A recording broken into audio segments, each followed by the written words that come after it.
xiriirka aad la leedahay alla hagaaji xiriirka uu kula leeyahay wuu hagaajinaya marka aad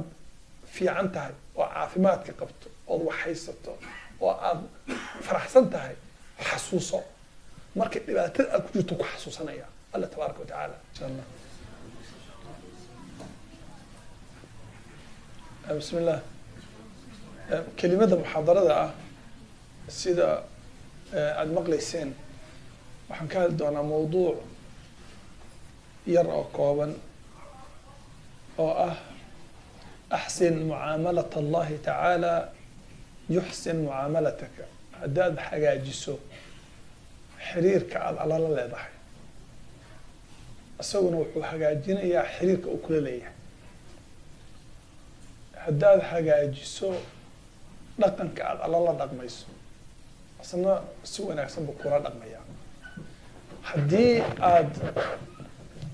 markii aad rabto inaad wax samayso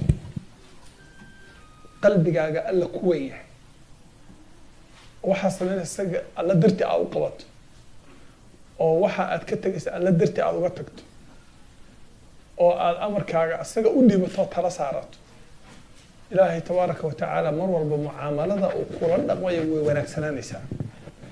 وحنكهل الدورة إن شاء الله تعالى إلى طبن قضب وقفك طبن كالرموت سماية وهجاجية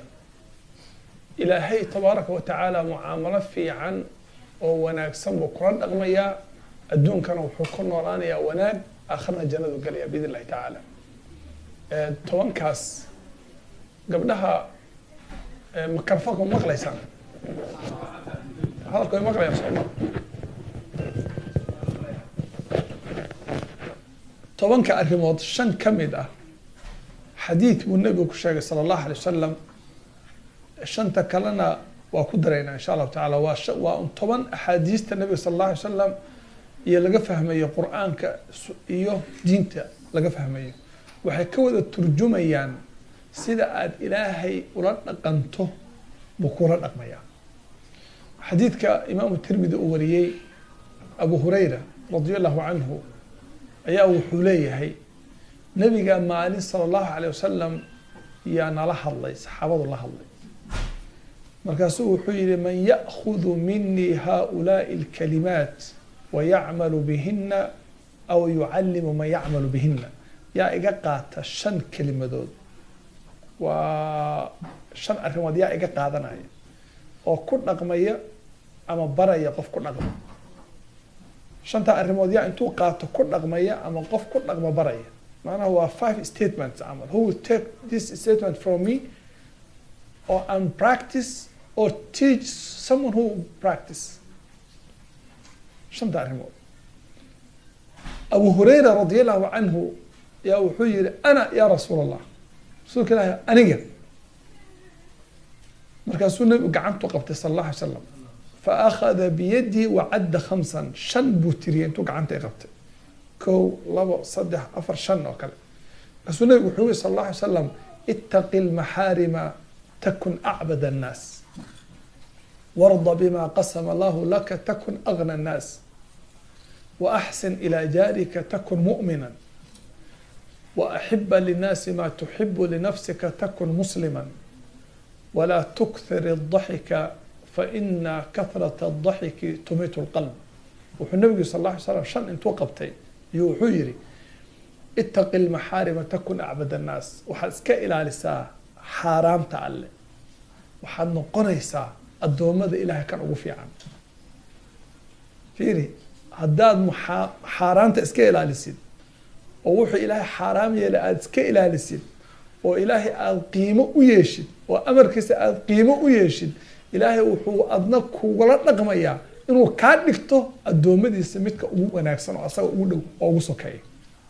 وكذا يا الله تبارك وتعالى اتق المحارم تكن أعبد الناس waxaad ogtihiin qofka bini aadamka ah waxa uu raadinayo hadda inagu waxaan u noolahay nolosha waa inuu qofku adoon wanaagsan u noqdo hadda why we come to the masjid why we reading the Quran why we praying the salat why we have to do the good just to be a good servant of Allah sama inaad addoon fiican noqotid oo wanaagsan aad noqoto oo dadka kale ka fiican oo ilaa xiriir fiican la leh waxaad ku noqonaysaa markaad xaaraanta ka tagto. waxaad la yaabaysaa qur-aanka amarka ugu horeeya musxafka qur-aanka marka la furo amarka ugu horeeyo ilaahay uu addoommadiisa amray ee qur-aanka ku yimid waa amar ilaahay uuna amray inaan addoon isaga u noqono. amarka ugu horeeya yaa ayuha nnaasu icbuduu rabbakum waladii khalaqakum waladiina min qablikum lacalakum tattaquun. ilaahay dadkii dadow dadka dhan baa lala hadlayaa ucbuduu rabbakum rabbigiin caabuda addoon ilaahay noqo. waxaad xaqiijisaa wamaa khalaqtu ljina walinsa ila liyacbuduun. haddaad marka aad addoon noqoto waxaa lii nebi maxamed sala allah alay wasalam markuu gaaro darajada bini aadamnimada ugu sareyso oo bini aadam gaari karo oo qof bini aadamahoo kale xataa uusan gaarin darajadaas markuu gaaro oo ilaahay nabiga uu la hadlayo wuxuu u dhihi jiray addoonkaygii. walidaalika waxay dhahaan asharafu fi lcubuudiya sharaftu waxay ku jirtaa addoonnimada ilahay addoonka u tahay. nabiga sal alla alay slam meelaha bini aadamka uusan gaari karin oo la gaarsiiye waxaa kamid a markii samada la geeyey soo ma ilahay wuxuu yihi subxaana aladii asraa bicabdihi ma dhihin binabiyihi iyo birasuulihi bicabdihi. markii qur-aanka lagu soo dejinayo waa marka ugu sharafta badan nabiga sal alla alay wasalam wax ilaahay siiyey soo qur-aanka ma aha. tabaaraka aladii nazla alfurqaana calaa cabdih alxamdu lilahi aladii anzala calaa cabdihi alkitaab. markii beder nabiga sal alla alay slam uu dagaalka galay oo isagoo saxaabo yar oo gruub yar a wata uu gaaladii oo dhan ka guulaystay awoodda badnaa waa miracle wax la yaabo waayo. ilaahay wuxuu yihi iyo wixii aan kusoo dejinay addoonkeenna wixii addoonkeena aan kusoo dejinay yowma alfurqaan yowma altaqa aljamcaan. fiiri marka addoonnimadu waa sharaf. haddaad rabtid inaad addoon fiican noqotid xaaraamta iska ilaali. markaad dadka la joogtid sida aad xaaraamta isaga ilaalinaysa markaad keligaa tahay iska ilaali. waxaad iska ilaalisaa marka aad keligaa noqotid inaad xaaraamta u dhuumato. markaad dadka la joogtid aad qof fiican iska dhigto. imaamu shaafici baa leeyay maalin isaga oo ardayda u khudbaynaya darsi akrinaya. imaamu shaafici waa imaamiyada ugu waaweyn adduunka soo maray soo ma isagoo darsi akrinaya